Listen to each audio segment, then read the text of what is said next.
Welcome to episode 50 of the Tri-State Hockey Podcast. The Tri-State Hockey Podcast is a presentation of Bet365. Download the app today. I'm Johnny Lazarus. That is Arthur Staple. And over there is Stanley Cup champion Mike Rupp. And fellas, it's been a bit since we've chatted.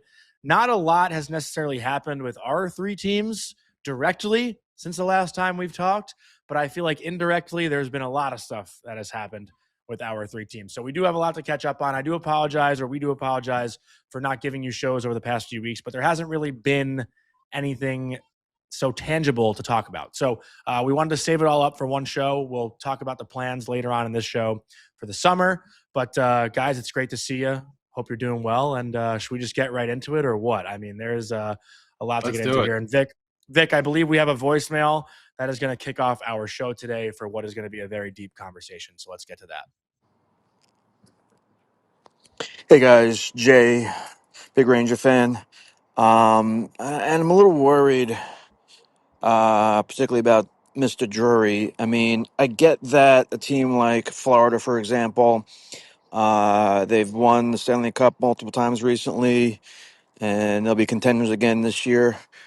But I mean, is it possible that these players don't want to come to the Rangers? Not necessarily because the Rangers aren't very close to winning the cup, but because of simply they don't want to play for Chris Drury. Is that a possibility? If so, that's very concerning. What do you guys think? Thank you. Arthur, I'll kick it over to you first. Jay, I think you're onto something, and I don't want to put it all on Drury's head, but you think about where the league is headed now with Tkachuk, with Quinn Hughes previously, maybe Dylan Larkin if he can get this done. Maybe we're looking at Austin Matthews. Maybe even we're looking at Connor McDavid choosing his next destination within the next couple of years. You don't want to be a team that's bobbing around the middle, and now that's where the Rangers are. The middle might actually be an improvement based off of this season. That's number one. And number two, if we are in a new era of star player empowerment, let's look at the Rangers' star players that have been here recently. Their captain, Jacob Trouba, Chris Kreider, longest-serving Ranger. Panarin? Artemi Panarin. Sorry, I blanked on him. He's been gone for so long. And then the questions around whether it's Adam Fox or Mika Zibanejad, whether they want to stay. The Rangers have always been, and even, when Rupper was there from before the lockout, when Glenn Sather was there, even back to the 80s when I was, a kid watching them play, whether it was Marcel Dion or Guy Lafleur, star players wanted to play for the Rangers. That's the way it's been. They wanted to be in the bright lights on Broadway, the whole deal, no matter where they'd been before. It was the premier American team destination. And if that's not the case, and it's not the case because you're not treating your star players well enough, man, that is a bad train to be on. You are pulling away from the station, and other teams are starting to pull in. And I get the tax thing, and I get the success thing for sure. Those make a huge difference. And obviously, with Brady Tkachuk, his brother being in Florida was the ultimate decider. But if you're seeing these lists where it's I only want to go to Vegas, I only want to go to Florida or Tampa, Carolina, Dallas, maybe you throw Minnie in there, although I'm not totally sold on them, and we'll talk about them a little bit more later. But if the Rangers are not in that mix where these star players want to go, and we see it maybe coming a year or two with Austin Matthews, if he decides, the Rangers aren't going to be on my list, and we certainly heard Brady Tkachuk's name in the Rangers a lot over the last couple of years, and I'll quickly shout out the late, great Larry Brooks, who got accused of whatever it was what did they call it? Soft tampering. Yeah. A couple of years ago. I hope wherever Larry is, he's laughing his ass off because he was dead on. But you're looking at this landscape of the star players are going to say where they're going to go. And if the Rangers are not in the mix, this could be a long time until we see this retool turn around. I think there is some concern there because just look at every major sport. You're talking about the biggest market in the United States. New York always has been an option where you hear names come out, like no matter where the team was in whatever sport in the landscape of things, the Knicks were always an option. There was always that, will LeBron like to go to New York and create that brand New York? And then it was, you're talking about whether it's in football, whether it's in baseball, whether it's in hockey. I mean, the Rangers have always been that team whose name has kind of weaseled their way in there, even if it wasn't even necessarily true. It was always an option. Now we don't even hear that as an option. Like that, I don't know why. We're trying to just kind of kick this around. And again, I don't think it's one issue or one thing, but I mean, all we hear right now recently is Vegas, Minnesota, Florida Panthers. Those are the three teams. Well, the Rangers have always been one of the teams that find their way in, and they're not right now. So, the one thing I do know is from playing the game and playing against teams, winning is a huge part of the pie for most guys. And so when I was a free agent, I played against the Rangers, and I could feel playing against them that this was an upcoming team. So that was something where I'm like, I know they're going to be good. I've seen it firsthand, this team getting better, and they're hard to play against. So that's why I was like, that was a huge factor for me in going to New York, outside of it being New York City and being the New York Rangers. I wonder if that's not viewed that way. If it feels like there's no direction with the team, if it feels like, yeah, they're not good and they're not going to be good for some time, it could be those things that you mentioned there. The one thing I will always say is, I wonder this is, I remember back in like 2010, somewhere in between, probably in the whole stretch of like 2005, like 2015, there was a handful of teams that all agents, all players, it just the way that they were treated was just different. It was first class. It was basically a concierge service and anything you wanted to do. Those teams were the LA Kings, the Chicago Blackhawks, the Pittsburgh Penguins, and the New York Rangers. And those were like the teams that were revered as just doing it differently. And whatever that means, taking care of their players. I don't think that that's changed for those organizations, but I think other organizations have caught up. I think now all of a sudden when you go down there and you could talk about whether it's the Florida Panthers, look at some of the facilities that some of these other teams have now and the way that these players, I think it's much more of an even playing field across the board for a lot of teams as far as, well, they can't get nicer facilities because we don't have nicer facilities because everybody's getting new ones. So, I don't know where it's at, but it is concerning because the Rangers should be a draw on everyone's radar. And right now it doesn't feel like it is because we don't hear their name coming up.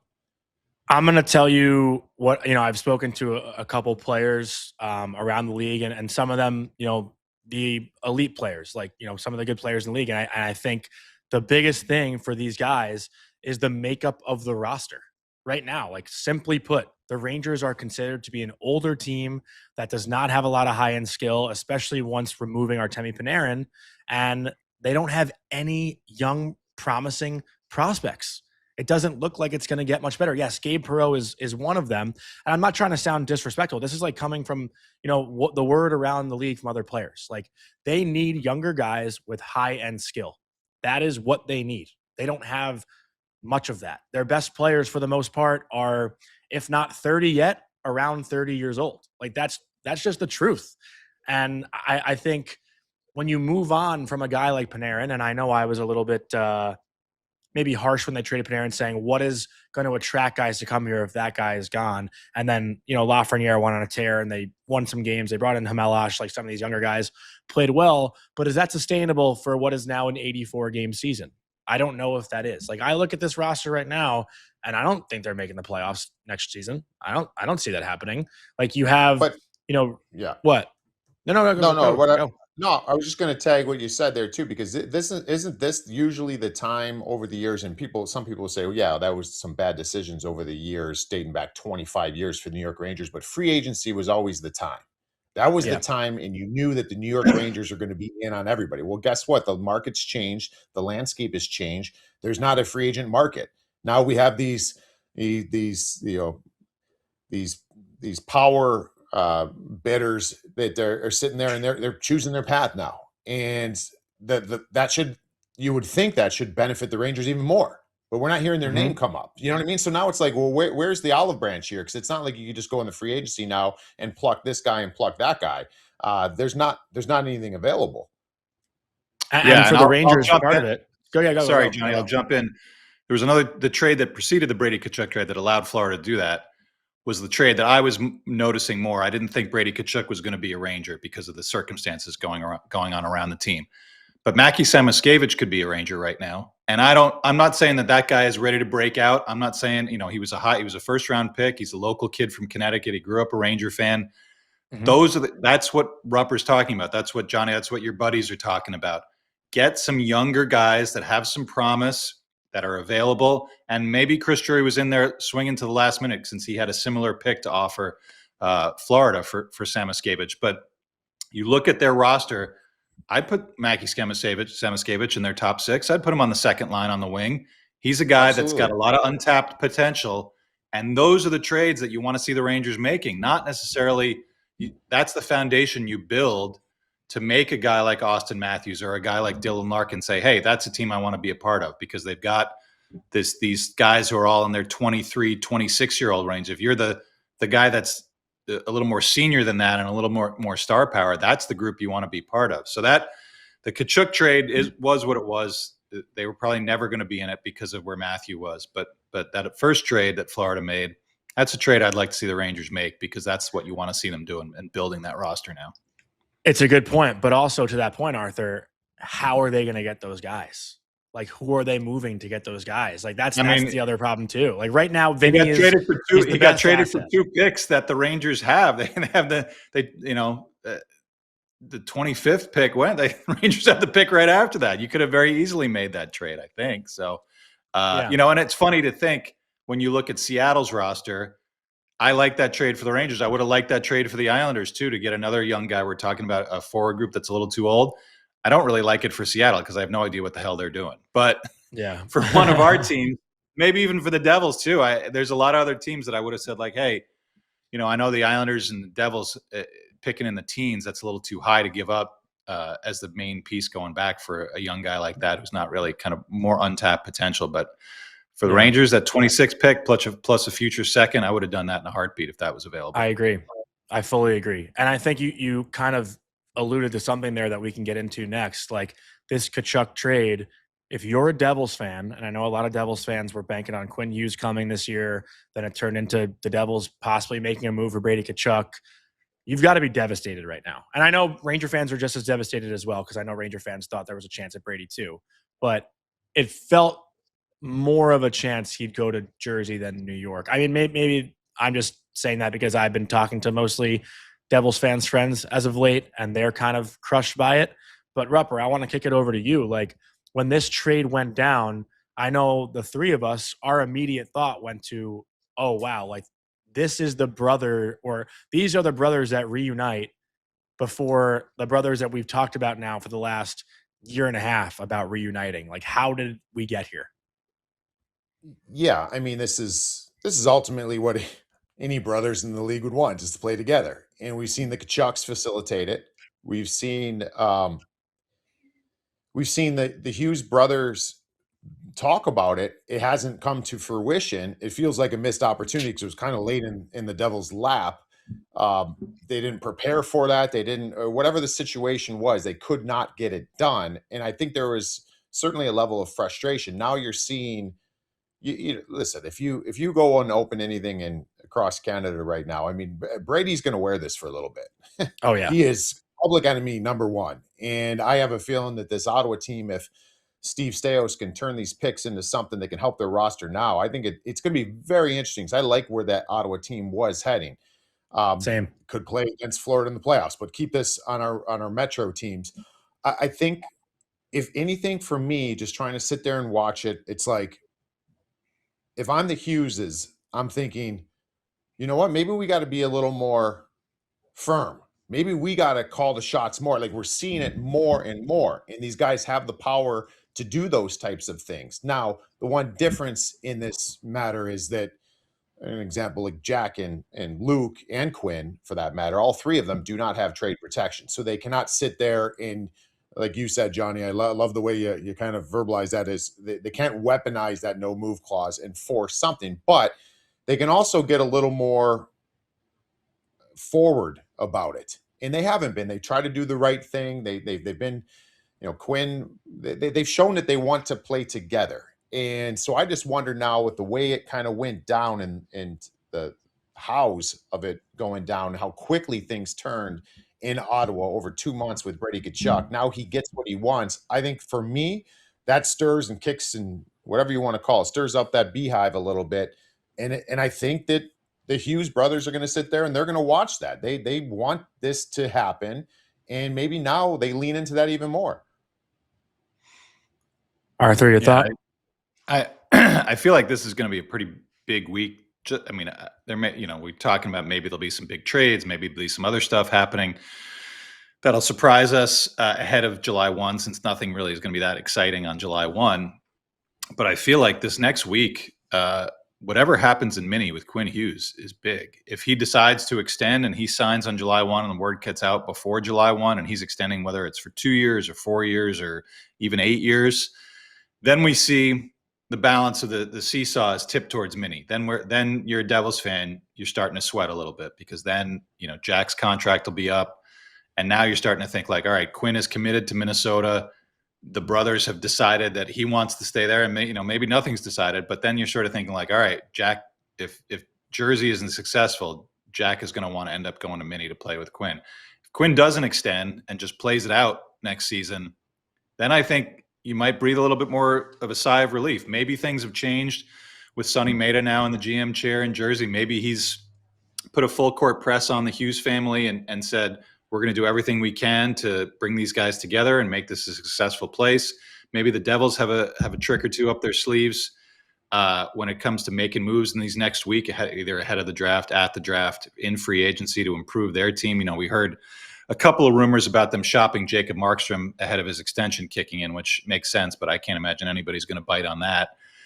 So at least it shows, and we've got the Simone Nemec decision looming, whether his name is out there, whether he's willing to trade Dougie Hamilton, do some of the things that Fitzy wasn't able to do or wasn't willing to do during the season to make this happen. Maybe he's committed to saying, we're going to clear the space. We're going to make a space in our roster and a space in under our cap for Quinn Hughes, whenever that may be. So I think the balance of power between those two teams, and maybe a mystery third team, if they decide that the three of them want to go somewhere completely different and really make a power move here, this week is going to be interesting to see. If the extension comes for Quinn and Mini, then I feel like that may be the hub that the Hughes boys want to be in, and that's going to be a disappointing day for Devils fans for sure. And if he doesn't sign the extension, go. No, just that Jack has his 10-team no trade list kicking in this up and coming season. So he had nothing prior. So, but at the end of the day, yeah, I mean, you got the Stars are getting more and more power in the situation, and it's everybody's been monitoring it and waiting to see what happens. But I think when you see certain situations have happened and it's continually happened with some other big names out there, I think this is just the beginning of it. Yeah, I don't think it's going away. But I was going to say, too, if Quinn doesn't extend on July 1 or whatever, then it's like, then what? Does Billy end up keeping him and try to take one more run in the playoffs? Does Billy end up trying to trade him again? Like, there's a lot of what ifs when it comes to what happens on July 1st with Quinn Hughes. But I think Rupper in an interesting spot, though. Sorry to interrupt you, Johnny. Minnie's in an interesting spot, though, because with the no move by Quinn, or sorry, with no trade protection on Quinn's contract, theoretically, and I think the Hughes family and Billy Guerin have a great relationship, but if maybe, and who knows, I'm sure this stuff has been discussed over this relationship that they've started in Minnesota anyways. I mean, say he does not extend. I mean, Billy can theoretically send him anywhere and get the biggest package possible for the Minnesota Wild and maybe recoup some of those assets that they had prior. So like Minnesota's not in a terrible spot here. They're in a pretty good spot with how they can manage it. Obviously they want to keep Quinn because he's such a big part of their team, but that's something to kind of keep in mind. Yeah, and if they end up landing Larkin, those two guys are very tight. Larkin has 5 years left. What does that say? Like, that's another big part of this. But for me, Rupper, a point you made earlier before we started recording, as far as the trade protection goes with Jack and Luke, that's the one thing Fitzy ended up getting right. I mean, everyone else on the Devils roster, for the most part, has a no-move clause. But when it comes to this situation, those two guys are the two guys that you don't want to have them force their own hand. Is it right? Yes. I mean, but accidentally, probably. If anything, it feels kind of ass backwards. Like they should be the ones that probably do over the 12 that have it. You know what I mean? Yeah. So, and plus with the 12 that you've had that have it is the reason why you can't get this trifecta going in the first place. So, like, you know what I mean? Like, it's kind of just this vicious cycle here. But yeah, to your point, it's really strange that especially the older two brothers, that they not strange, but they don't have it. Like, and we're seeing this passed out like candy now. I would have to assume that whatever contract Quinn gets here moving forward, or any of these brothers, or anybody that's a star, is going to have full trade protection the rest of the way, because we can see how powerful that is. Yeah, 1000%. I want to get your guys' thoughts on this too. I know this team hasn't been mentioned. As soon as the Larkin stuff happened, Jersey was the first team that I thought of, honestly. Whether that included Nico Hischier or did not, I thought they have the package ready to send to Detroit, right? Like we've talked about Nemitz and Mercer and the 12th overall pick potentially this year, or is it 12 or 13, whichever one they have this year. And then you could add another first rounder on top of that. Like I think Larkin to New Jersey makes so much sense. Like that's way too much sense. Too much. Well, that's way trade too for much. Larkin? That's too much. That's too high a cost, I think, for Dylan Larkin. But you think so? Yeah, I feel like, especially if Nico is still here, you're gonna have a bit of a lot. I mean, Dylan Larkin is a great player. I don't know that I would.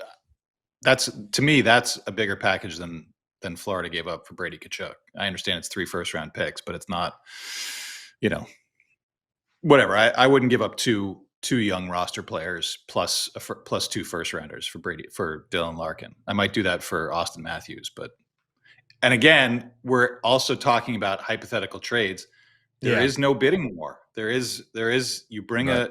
The way it works is GM, whether it's Steve Yzerman, he negotiates the framework of a deal. He's got to go to Dylan Larkin and his agent and say, what do you think about this team? And it's just a thumbs up or thumbs down. So you don't have to break the bank to get these guys. And that's the other part, that if you're a team that's on the outside looking in at all of these star players that are picking where they want to go, it's going to sting, because you don't have, they don't want to go to a team that's given up all their assets, that's mortgaged their entire future.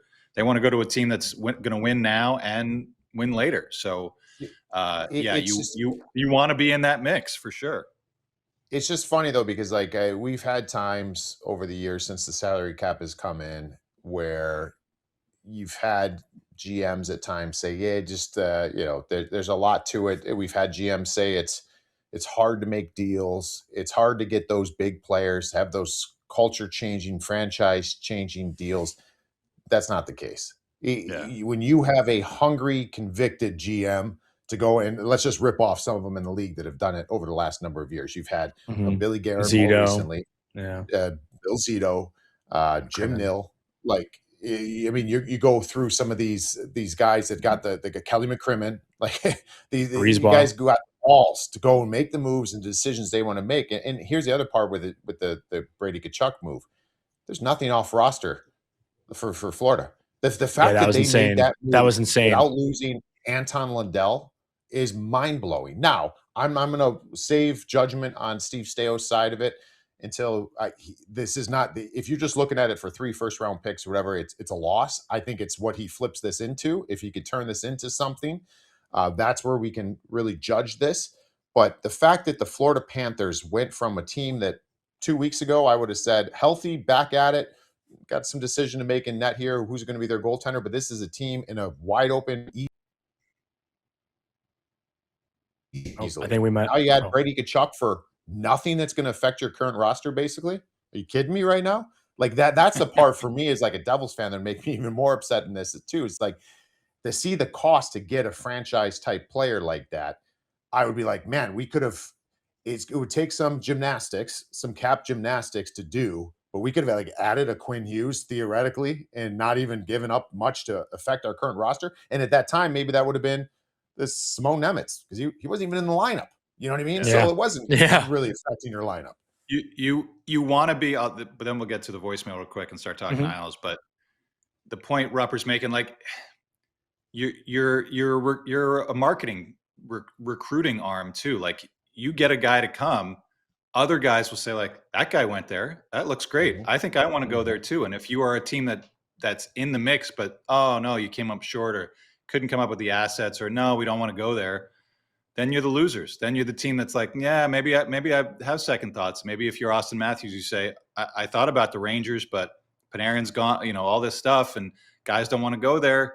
maybe I don't. Or if you're the Devils and you couldn't get Quinn Hughes, and it feeds off itself. It's not necessarily the most accurate situation, but guys aren't basing their moves on total facts laid out before them. There's a lot of vibes involved, and you got to have good vibes around your team. And I wish we could say that about kind of any of our teams right now. It feels pretty fucking terrible that this is the off season where they've all missed and all this stuff is happening, and it feels like you don't want to be on the sidelines for this. And I think what makes it worse too, going back to like the conversation we've been having, like Ranger fans now are saying, all right, well, now we're going to bank on when McDavid and Matthews become free agents in 2028, right? Like that's the conversation now. But it's like, will those guys even get to free agency, or will they use their no moves to pick their next spot? Like that's kind of my concern for the future. Will Adam Fox decide, yeah, maybe I don't want to be here, and sees what these other guys are doing and say, you know what, I think I'd be better off somewhere else. I think I don't want to be here. And like it just, the dynamics when you have star players with full control, it can turn on you really fast, as opposed to being a destination. Now you become a way station for somebody else.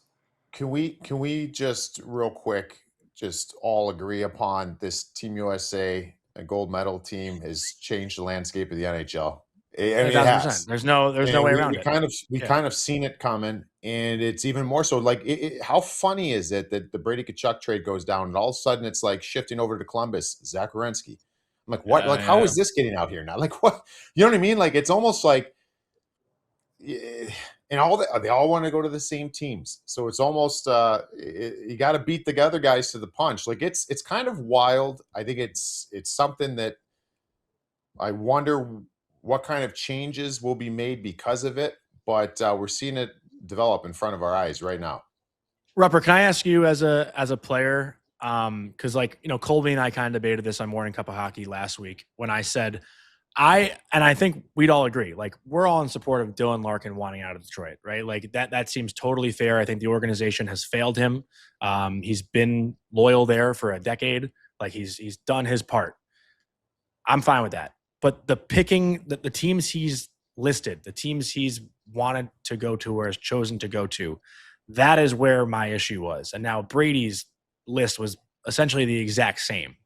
Like, there's a way to be happy for players who want out, but can you be mad at where they want to go? Like that's kind of the argument we had. And I don't know, like I feel like we're all in support of Larkin, right? Like, but it's just Florida, Vegas, or, you know, is that really, we're just headed for a decade of those 5 teams being the only teams that people want to go to? It looks like it, until you have a GM stand up and, we should get those bracelets. Remember the what would Jesus do bracelets? So do what would Lou do? We should do what would WWLLD? What would Lou Lamoriello do? Lou Lamoriello would squash this whole thing and say, you're not driving the bus here. So that's where this is. It's going to, someone's going to either have to draw that line in the sand and say, we are not doing it, or where I think, and I'm always going to be pro player, but I'm also, I also think of it from the standpoint of that no one, I don't think, looks at it as, look at some of these players that are making their decisions based off of these guys being there. Like if I'm, Lucas Raymond, and the decisions I make is based off of having the centerman of Dylan Larkin and being on this team with, you know what I mean? Like, so, and again, everybody's just got to watch out for themselves. But the part of the player in me is like, hold on a second, man, you're supposed to be our captain. You're supposed to be our leader. You're supposed to be this. And we're making decisions based off of our lives, where we're going to be, of where we believe this organization will go. And now that rug's being pulled out from under us too. So I can understand frustration on both sides, but there's got to be some kind of mechanism that kicks in, that if you have a full no move clause, that is to give you security, to give your family security, and you've earned that. Anybody who's gotten it, we can complain about who has it, who doesn't have it. You negotiated that, good on you, use it. But I don't like where it's going in putting franchises in really tough spots. And that's why, whether it kicks in and you say, all right, if you come to me with your no move and say, I want to be traded, you got to have something in place where it's 12 teams, 14 teams, 16 teams, that it opens it up, and you got to submit a list then. And because you can't just make it about these three teams alone. It's going to get ugly. It's going to get very ugly, because you're going to have a GM say, you know what, we are not trading you. You can sit there. You cannot report. We will suspend you. We're not paying you. Nobody wants that. We want all these players No. on the ice, but it's putting these teams in really, really bad spots right now. Mm-hmm. Arthur, anything to add, or should we go into our voicemail from Ariel? Let's hear our voicemail from Ariel. Hey guys, it's been a while, but I have a question for Rupper. As a former player, what do NHL free agents actually care about most when picking a destination? Fans always talk about money, but how much do factors like taxes, organizational stability, management trust, coaching, and a team's direction influence a player's decision? Thanks, guys. Great question. Yeah, that's a great question. I think every player is different. So I'll take you through like when I was the conversations with my agent when I become a UFA, and I think this is how he treated all of his clients, that he would just basically say, hey, get into the early stages here, start coming up with some ideas, and let's just take the very surface level stuff. Where are some places you'd like to live? Let's just use that for an example. So maybe it's the right kind of weather spots, and you come up with those teams, those cities. These are some of them that I like for that purpose. All right, now let's get a layer of who do you find that has the best chance of winning that you'd like to go there? And you come up with some of those as well. And then you can kind of build your lists accordingly. And then you can kind of go in and kick the tires and see what's cooking. There was a time, and if you remember back when this was probably around I don't even know, late, I don't know, prior 2010, I'd say. There was a time when the Tampa Bay Lightning were kind of a mess, and the Tampa Bay Lightning ownership was a mess. And there was multiple ownership. There was GM, and there was coaches that were rumored to be negotiating contracts and bringing them to the GM and saying, "Hey, I got this guy. He's interested in signing." It was just it got to a point where it was like the instability that was kind of coming out of Tampa was not good. That was the only time I ever had, hey, start compiling a list here, but you are not going to Tampa, because I was one of them that came on my list right away. I was like, oh, I want to try. I want to go to Tampa just because, that was one of the weather ones that came up on my radar, and they weren't that great at that time. Yeah. What year? And, what year? That was right around that, probably around that 2009 time. I want to say 2009, 10, maybe somewhere in that range. And they're on the cusp of being elite. Yeah. You remember that was like, it was kind of just a big mess there, because that's when Barry Melrose was the coach, and that lasted like very short time. It was a lot. And so anyways, I think the advice to a lot of clients, I guess, out there would be like, hey, until you see what sorts out here, don't do it. And we see how they cleaned up and they had that stability. Jeff Vinnick provided that for a long time, and they kind of got this going the right way. So I think there is something there that Ariel said. The other thing I think, the biggest thing is winning. I think that was one of the things. Like I had, I'll share a quick story. When my free agent year, the 1 year, just as far as comps on the market, it was similar to maybe now. Guys were just kind of signing my comps. So your bottom six players who get double-digit goals and double-digit fights, and as far as the regular season, it was like me, Chris Neal. I don't remember. There was a stretch of like probably 5 or 6 of us. All of them re-signed with their respective clubs. So it almost became like the perfect storm for me, because when free agency opened, I remember we had like 18 offers, because I was like the highest point producing fourth line guy that could provide a certain role. So I kind of had more. And so my list was, I wanted to win again. I got the taste of winning early in my career. I wanted to win another Stanley Cup, and that was the biggest driving force for me. And then I ended up signing with the New York Rangers. But I did have teams in the mix that would step up and say, an example, Winnipeg was one of them. It wasn't the most desirable spot. You had the New York Islanders were another one at that time. And the message was, hey, go collect all of your offers and then come back and we'll pay you more.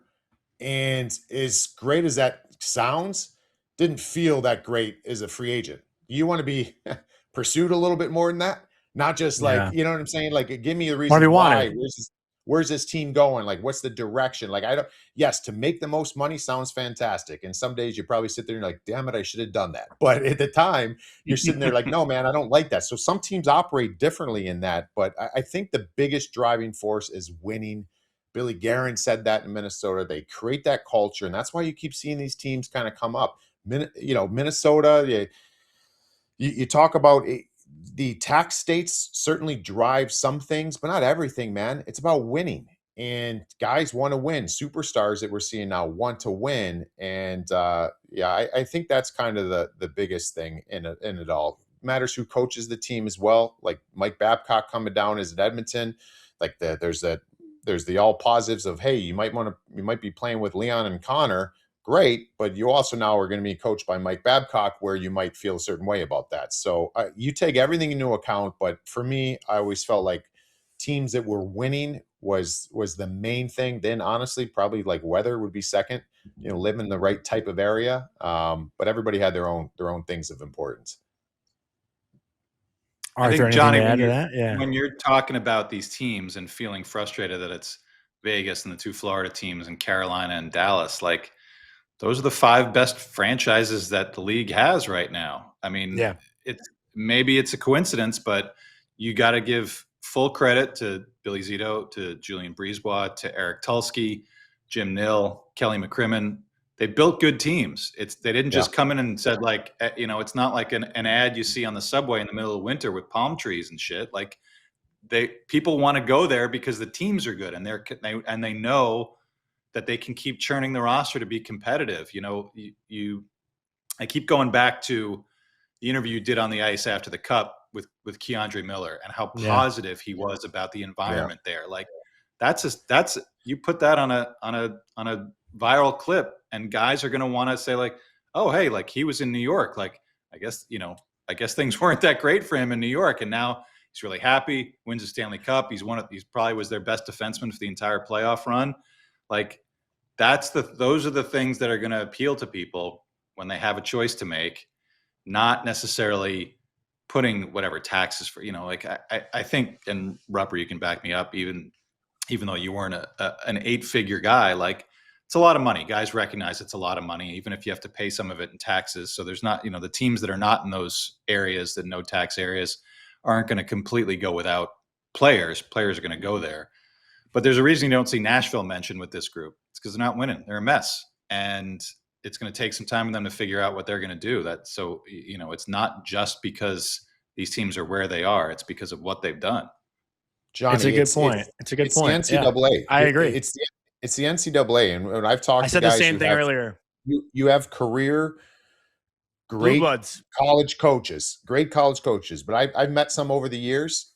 They haven't changed a thing in 30 years. They haven't changed a thing in 20 years. They do what they do, but it's a well-oiled machine. It just takes care of itself. They've got a winning program. We see it in college football.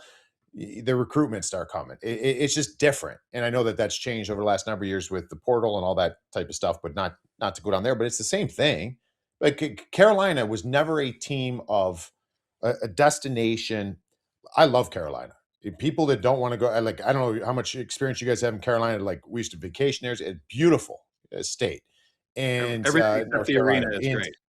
It's beautiful, but it was never a destination place in the NHL. And now all of a sudden you start seeing what they're cultivating here, and you're having a couple guys. They had some bold moves, so they've shown that they have the appetite for that. Another one, Artemi Panarin, that was one of them down the stretch he was deciding on. Was he going to go to the Canes instead of the Kings? And then you have Ehlers end up choosing them. And now all of a sudden, when we're seeing these lists come out, Carolina's on them. You know what I mean? Like this, it didn't happen just by chance. They've created something where Brady Tkachuk now, we're hearing the numbers or the teams come out where Carolina was one of them. It was Minnesota, Vegas, Florida Panthers, and Carolina. And you brought it up, Arthur. I think it's bang on. That franchise did it. They did the hard work. So now they can't just sit back and they can't be that college coach for the next 30 years, but they've got it moving. And now all of a sudden you're starting to see their name come up a little bit. And that goes back to what we were saying before. Somewhere along the way, the Rangers have dropped out of being one of those teams. And that wasn't necessarily by winning, but just creating something different. I think Carolina's gotten back there just from winning alone and creating the right culture. Well, it's funny though, like the Rangers and Devils, like if you were saying this 3 years ago that they are not a destination, you'd be like, what the hell happened? Right? Like 3 years ago, these two teams were like, they're gonna win the Metro, they have a shot at the cup. That's like these last, until 24, 25, that's what it was. And now the Islanders, I feel like, obviously with Schaefer and Barzal and I feel like Darsh is very well respected from the things I've heard. Like, are they on their way to becoming a destination over the previous two? Like, are the Islanders going to be a hotter spot than the Rangers? Like, is that where we're going to feel get like you hear their name. I feel like you hear their name kicked around a little bit more. I don't know. What do you guys think? They got to do more to, I think the collapse at the end of the season didn't help. But I feel like if they're gonna have a plan and stick to it, where they're not, it certainly looks like, because we're in the buyout window now, they're not buying out Andre Palat, they're not buying out Scott Mayfield. They're talking like, they're negotiating with Anders Lee to come back. They're negotiating with our buddy Tony DeAngelo to come back, and those, those are great guys. It is for sure. That seems that they are cool. But if they're not, we talked about it before we kind of went on our little hiatus. Like this was a big off season for them to project a different image to the league. Like they ran on the good vibes. They ran on the best 18-year-old that this area has probably ever seen. And then it fell apart at the end. They've got the coach that they want.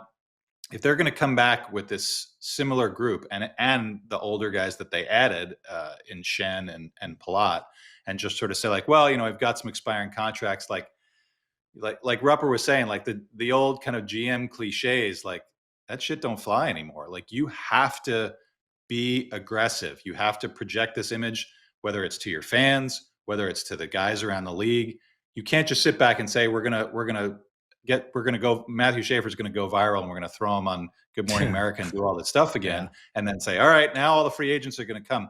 I've covered this team a long, long time. You go back as far as even the end of Al Arbor's tenure. Like people don't want to come to Long Island. If they have a choice of the three teams in the area as a free agent, they would historically go to the Devils because Lou had a winning program, or they go to the Rangers because that's the place that treated you like a first class, pampered you and made you feel like a star. The Islanders have not been the preferred choice of those three. They do have an opportunity, but you have to make it work. You have to be aggressive. You have to go out and get it. And I think running it back with mostly the same older roster and just sort of banking on maybe we can get 89 points, that'll be enough to sneak in. That's not a plan for success right now in the NHL. That's not a plan to have people interested in what you're doing. So I kind of am a little bit surprised that they've chosen this path, and maybe things will change in the next week or so. But I think they needed to do more and need to do more if they can this week. Well, we also do have some breaking news for the Islanders, Arthur, while we're at it. That's right. Saw notification if you want to get into Pascal Dupuis. Is he the director of player development? Was that what it was? Yeah, new director of player development, it seems, replacing Eric Cairns, who's been there a long time. And I'll probably throw it over to, I know Pascal as a player and probably talked to him a bunch, but Rupper, you were a teammate of his in Pitt. He always seemed like the kind of guy that you'd want coaching your kids and doing that sort of development. He was a Ranger for a hot minute too. Right? He was way back in the day, and an Atlanta Thrasher. And I know he was doing some of that development stuff in the Q after he retired. But Rupper, what can you tell us about the Islanders' new front office member? Yeah, I love Duper. Duper was awesome. Let's coming full circle too, because he was on the ice in that the brawl, the Matt Martin, Max Talbot brawl. Yeah. He I think he fought. We went over this. He fought. Josh Bailey? Was he in the fight there? I think he fought. It might have been. Josh Bailey threw him? Really? That was Josh Bailey's first fight. Yeah. I think that was the one. So anyways, but Duper was an awesome teammate. He's one of those locker room guys. So that's certainly a prerequisite I think you got to have in this player development role, because you got to make guys feel comfortable. And, I love Duper. So, and it's super cool career for him too, because you mentioned a quick cup of coffee with the New York Rangers, but you remember like where he was, like he was almost out of the league, and he was like fourth liner. He gets an opportunity to go to Pittsburgh, and what do? He was kill penalties. He was speed. He was like the Carl Hagelin as far as just stirring up plays and creating turnovers. So when you had a guy like that, there's creating turnovers all over the ice. Let's put him with the guy who can make the other team pay with those turnovers, and that's Sidney Crosby, because there was a Kunitz, Crosby, and Dupuis line, which was phenomenal for a number of years there. So I guess my point in all that is he's a great guy for a player development role, because he grinded and he's seen fourth line all the way to line one, and seen some stuff. I think his young boy plays pretty high level right now too. So I just kind of Cody, I believe what I remember his name when little kid when we were playing together. But I think Cody Dupuis is coming up in the ranks too. But anyways, yeah, Duper, great dude. Nice hire there from the Islanders. And it was, he did fight Josh Bailey in that in the fight night game. Good memory. Oh, Cody Dupuis is currently playing. I'm gonna get this name wrong. Shawinigan Cataracts in the queue. Yeah, that's yep. He's been there for 3 full seasons. Q program. Oh wow, he went to Northwood in Lake Placid. It's a good prep. I didn't know that. I consider going there for a hot sec. He's a 20-year-old. Nice. Yeah, just a fun little fact. Arthur, I know before I guess we kind of wrap up here, a little bit of Islanders, the Matt Barzal stuff that was making the rounds, that's really quieted down. Is there anything you can kind of allude to as far as whether the Islanders are shopping him? I don't think he wants to go. I know how much he loves this place. Like, I don't think there's any chance Barzal wants to leave. So what have you heard? I mean, I heard what lots of people reported, that they were, the semantics, the insider semantics of they don't want to trade him, but they're listening, which to me says you do kind of want to trade him because you're listening. So I always find that to be kind of funny, and I don't know how that's going to affect him if it doesn't happen. I imagine that they're looking for, some sort of home run deal to be able to get some assets, either to flip or change the makeup of the team. I mean, we talked about it an awful lot. At the end of the season, I floated it out there because they don't really have a lot of tradable guys on the roster. He's a guy that can bring back a haul. He has, a couple of places in mind. He played junior in Seattle. He's from Vancouver. Those are two teams that would be begging to get a star of his caliber and put them on their roster and start to go back on the upswing. And both of them have players that would probably interest the Islanders coming back. And again, I'm not saying make a trade, make a move just for the sake of making a move, but the Islanders have been a group that the core has been together a long time, over a decade for many of the guys that have been here for a while. And it's just not been good enough. It's 5 years of not even being a mediocre team. It's been a bad team. They've won 3 total playoff games in 5 years. It's a program that's in need of a revamp. Yeah. Yep. 3 playoff games in 5 years. Jeez. This is the sort of stuff we were talking about back in the day when Rupper was playing, when Garth Snow was in charge and Charles Wong on the team. And there were obvious reasons why they didn't improve then. It was a lot about budget. It was a lot about, facilities. They just weren't able to compete. And so when they were able to make the playoffs like they did on the miracle run in 2007, or when they made it in the shortened season in 2013, it really goosed the fan base, and it took a long time for them to build to be good for a lot of different factors. And now I feel like you've got an ownership that's willing to spend. You've got a GM that's willing to be aggressive. And I feel like if you stand pat as far as the trade route goes or a buyout route goes, it just says the wrong thing about the team. I keep coming back to that. And I understand that's not how you manage a franchise and manage a budget. But if you're willing to make a trade for Andre Palat to bring some of that cup experience into the room, and make a trade for Braden Shen to bring a former captain in at the deadline, you have to be willing to shake it back up again and try again, because it didn't work. Whatever they were doing this season, even if it was gravy because they weren't expected to do much, it did not work. So you have to try to pivot a little bit. And if you're going to be patient and wait, I think they can miss out. I think this Metro division, Carolina's the cream of the crop. We'll probably see Jersey bounce back. I can't imagine that they won't. Philly's on the rise. Pittsburgh might hang around. You got to be aggressive. You can't just rely on Matthew Schaefer to do some great things, and Ilya Sorokin to play to a 9-15. Those things don't always happen, and even when they did, they didn't succeed. So, I expect there to be not a lot of movement. I don't expect Matthew Barzal to be traded, but the other side of me, that's my head. My heart says this team needs a lot of changes here and start making a new path for themselves. I don't think he'll be moved this summer. Rupper. No. I mean, I don't know. It's like something has to give, and you hear these conversations are being had with extensions on guys, and some of them I like, but at the end of the day, like, what's going to change with the roster? Like, you know what I mean? It still feels like the same thing. So I don't know. I think what Arthur's saying, and just it feels like they're not going to just shake it up just to shake it up, but it feels like part of me kind of wants that just to try to infuse something, different. But we'll see what Matthew Darsh has up his sleeve. But this is a team that, again, I think the one thing you have to keep in mind for all these Eastern Conference teams, and what we just saw this year's playoffs, it's wide open in the East. Yeah. I don't think that's going to change all that much, to be honest with you. I think some teams are going to be back in the mix that weren't this past year. But at the end of the day, call it what you want. The Philadelphia Flyers were not a playoff team, should not have been a playoff team. Pittsburgh Penguins probably shouldn't have been a playoff team. Montreal Canadiens, they were, but they should have probably been eliminated in round one. You know what I mean? Like, this is just, and I'm not trying to knock any of those things, but it just also shows that maybe if we just make subtle moves, we can get back into the playoffs. And that very well could be the New York Islanders. So I can understand maybe why some teams don't make that drastic move this summer.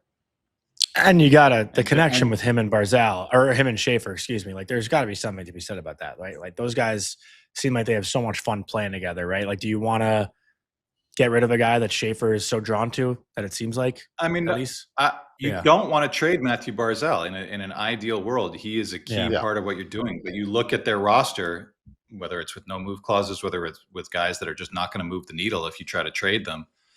Other than maybe making a big splash, trading a Adam Pelech or an Alex Romanov on D, and they do need to revamp some of their D. And I think Peter DeBoer is going to have a lot of say in that, how they change the way that they play.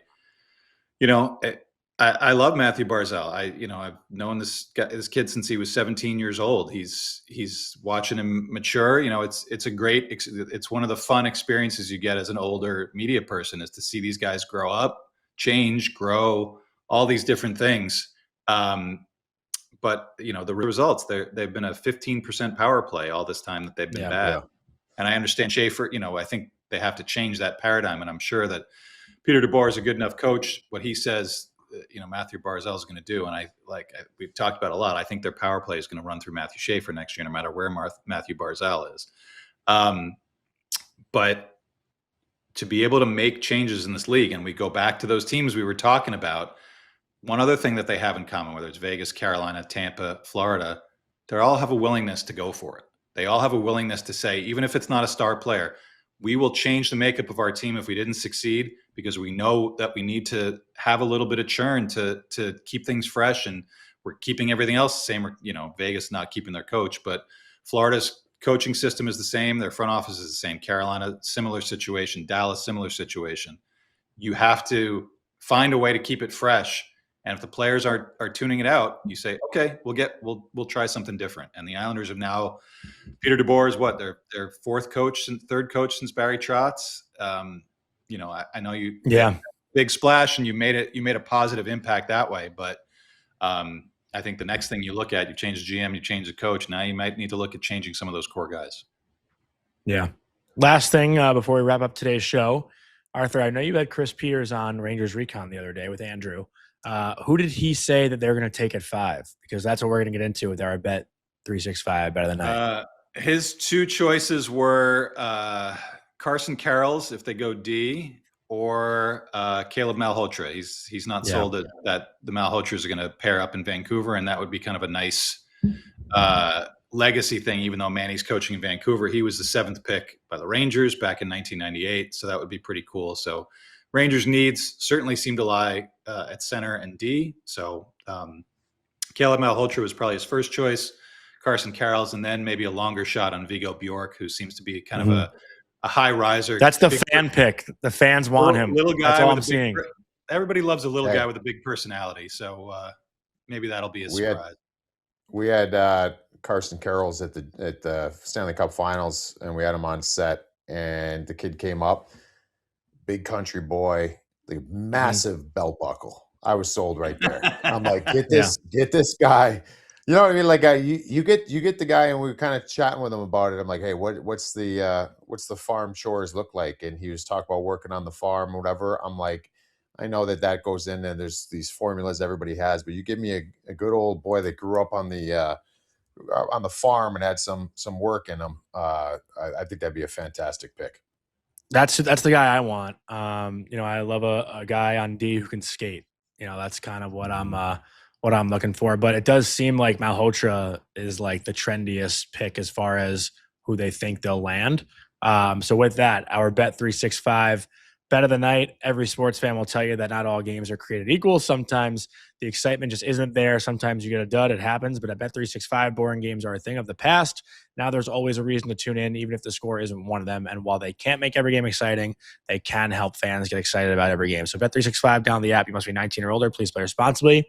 And looking at that fifth pick right now, Carson Carroll's is plus 175 to go to the Rangers at 5. But Caleb Malhotra, a little bit juicier at plus 300. So that'd be the pick to take with more value or better value. So we'll see what happens Friday night. Either way, I think it's a win-win for the Rangers, right? They need a defenseman. They need a center. Hopefully they can't screw this one up. But we'll see what happens.